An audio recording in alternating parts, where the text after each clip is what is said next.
अगर दोस्तों मैं अपने हॉस्टल की बात करूं, हॉस्टल में बहुत ही ज़्यादा एंजॉय कर रहे हैं। मोस्टली मैं वीडियो हॉस्टल पे ऊपर ही बना रहा हूं। हॉस्टल में अगर आप कैसे स्टे करते हो, कैसे रुक सकते हो, बाकी जो मैं हॉस्टल के लिए पे कर रहा हूँ 499 के प्राइस मैंने पहले ही बुक कर लिया था। और पर नाइट का ये 1 डॉर्मेट्री में रुकने का, 1 डॉर्म का, 1 बेड का 499। अब जो प्राइस चल रहा है वो 699 का चल रहा है या 650 रुपये प्राइस चल रहा है। बाकी एसी वाला लेते हो तो वो 800 900 का प्राइस है। बाकी वीकेंड पे वही प्राइस 1000 या 1000 प्लस में चले जाता है। बाकी अगर मैं वहाँ पर बात करूँ हॉस्टल में रुकने का या सोशल गैदरिंग का, बाकी भाई वहाँ पे डिस्टेंस मतलब मास्क किसी ने नहीं लगाया हुआ, कोई मास्क की दिक्कत नहीं है। या आप कि कोई सोशल डिस्टेंसिंग आप फॉलो करो, वो भी नहीं है। तो भाई बहुत ही ज़्यादा रात को एंजॉय किया था, पार्टी की थी और सारे एक दूसरे का मिलजुल के डांस वांस कर रहे थे। और हर कोई अपनी अपनी स्टेट से आया हुआ है। हमें नाम तो नहीं याद रहते एक दूसरे के, पर हाँ हम एक दूसरे को जानते हैं, दोस्त बन जाते हैं कौन कौन सी स्टेट से आए हैं, बस यही याद रहता है। एक दूसरे को फॉलो कर लेते हैं इंस्टाग्राम पर और नंबर शेयर हो जाता है। बस भाई यही होता है कि सारे दोस्त जो है वो टच में रह पाए, या ग्रुप बन जाता है कोई ना कोई कि हम पापी चूलों में मिले थे और उसके अंदर चैटिंग वैटिंग स्टार्ट हो जाती है। तो हाँ एक अच्छा माहौल है यार हॉस्टल में रुकने का, एंजॉय कर रहे हैं हॉस्टल को भी।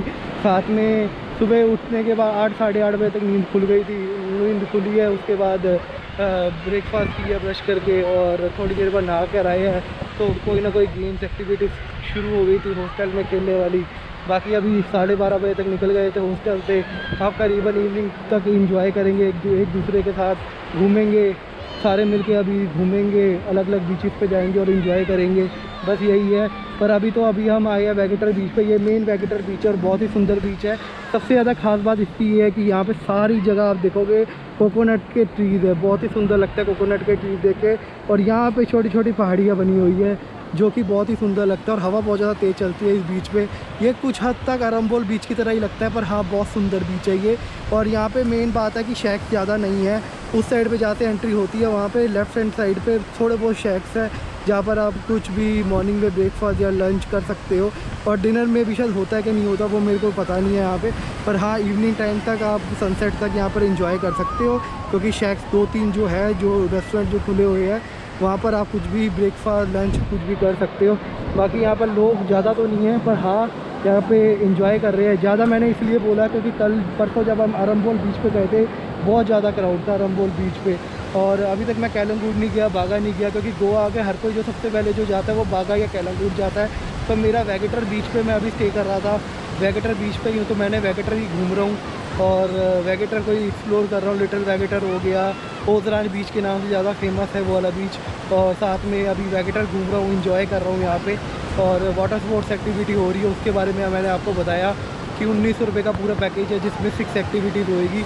अगर आप अलग अलग करना चाहते हो तो अलग अलग प्राइस भी मैंने आपको बता दिए। और वाटर स्पोर्ट्स एक्टिविटी अभी भी हो रही है, लोग कर रहे हैं वाटर स्पोर्ट्स एक्टिविटी। बाकी वो वहाँ पे आप बोर्ड देखोगे वहाँ पे होती है पैरासेलिंग और पैराग्लाइडिंग भी करवाते हैं वो ऊपर से। यहाँ पे मेरे को किसी ने बताया था, जो वहाँ पे आप देखोगे अगवाड़ा फोर्ट, ये अगवाड़ा फोर्ट है, चपोरा फोर्ट सॉरी, ये चपोरा फोर्ट है। आप फोर्ट के ऊपर से देख सकते हो कि लोग खड़े हुए हैं अभी। और चपोरा फोर्ट के आसपास भी यहाँ पे पैराग्लाइडिंग भी होती है कहीं ना कहीं, जो मेरे को बताया गया था। बाकी अच्छा लग रहा है यार, इंजॉय कर रहे हैं यहाँ पर आके बीच के पास में आकर। और यहाँ पे इंजॉय करते हैं और थोड़ा सनसेट को भी इंजॉय करेंगे इस बीच से, नहीं तो किसी और बीच पे जाएंगे। नारियल पानी कितने का भैया? नारियल पानी कितने का है? 50 रुपीज़। तो जी नारियल पानी 50 रुपीज़ का यहाँ पे बीच पे। और हमने अभी 40 रुपीज़ का नारियल पानी पिया था। यही फ़र्क होता है कि बीच पे थोड़ा महंगा होता है, 10-15 रुपये। तो जी वेगेटर से चले थे, वेगेटर पे बहुत देर हमने वहाँ पे एंजॉय करा, बिल्कुल चिल वाइब्स थी वहाँ पे। हम रॉक्स के ऊपर बैठ गए थे और वहाँ पे करीबन 1-1.5 घंटा तो हम बैठे ही है। 1-1.5 घंटा बैठने के बाद भाई एंजॉय करने के बाद अब दिल करा था कि भाई कुछ लंच किया जाए। तो लंच के लिए भाई लेकर आए हैं विनायक पे। भाई किस लिए फेमस है विनायक? फिश थाली। फ़िश थाली के लिए और बिरयानी के लिए भी। तो जी यहाँ पर आया है विनायक की स्पेशली जो फ़िश थाली है वो खाने के लिए, और बाकी कुछ और भी लेंगे वो भी आपको दिखा देंगे।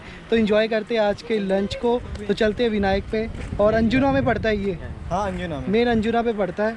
तो चलते हैं। और बाहर भी बहुत सारा, बाहर आप देखोगे बहुत सुंदर व्यू आपको देखने को मिलेगा, पूरा कोकोनट ट्री और ऊपर छोटे छोटे माउंटेन। तो रोड भी बड़ा प्यारा है ये। और यहाँ पे चलते हैं अंदर। तेरे को भी ले लिया? अरे ले लिया ना बाबा।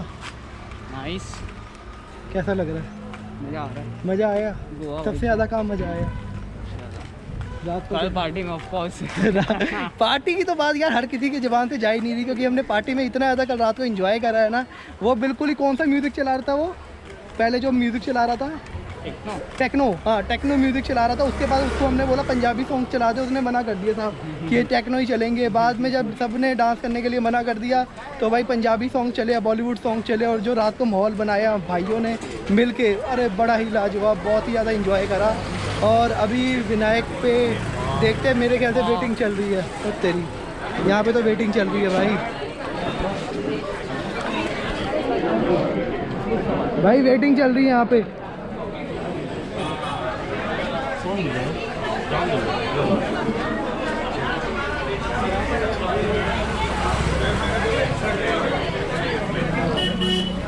विनायक पे यार वेटिंग चल रही है, तो मेरे ख्याल से अब हमें कहीं और जाना पड़ेगा। करीबन आधा पौना घंटा यहाँ पे रुकना पड़ेगा, क्योंकि विनायक पे स्पेशली मतलब फेमस है, और स्पेशली अपनी फ़िश थाली के लिए। तो कहीं ना कहीं आधा पौना घंटा रुकना पड़ेगा, और भूख बहुत ज़्यादा लग रही है, तो कहीं और चलते हैं लंच करने के लिए। सॉरी यार, मतलब जो भी आप सोच रहे हैं ना बंजी जंपिंग करेंगे, वो भी नहीं हो पा रही।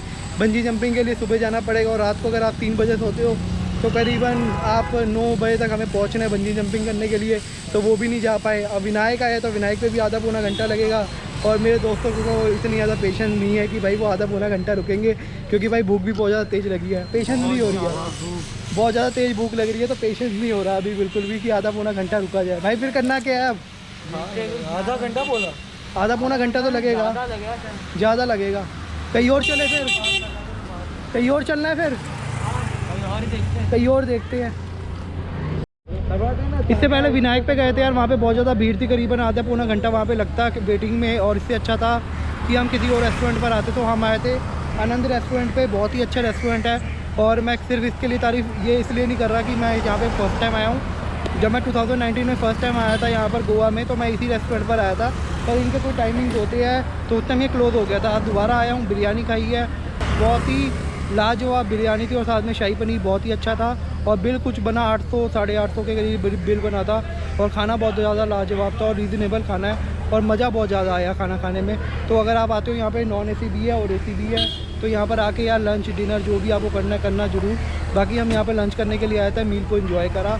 तब चलते हैं भाई, इसका कुछ प्लान है। इसको तेरे को कौन सी एक्टिविटी करनी है वहाँ पर अंजुना में? कायाकिंग। तो भाई अभी कायाकिंग करनी है कि नहीं करनी मुझे नहीं पता, मैं करूँगा कि नहीं करूँगा। बाकी इसके साथ मैं अभी अंजुना घूमने के लिए जा रहा हूँ, सनसेट देखने के लिए जा रहा हूँ। तो आपको भी लेके चलते हैं अंजुना बीच से, और वहाँ पे जाके एंजॉय करते हैं आज की इवनिंग को।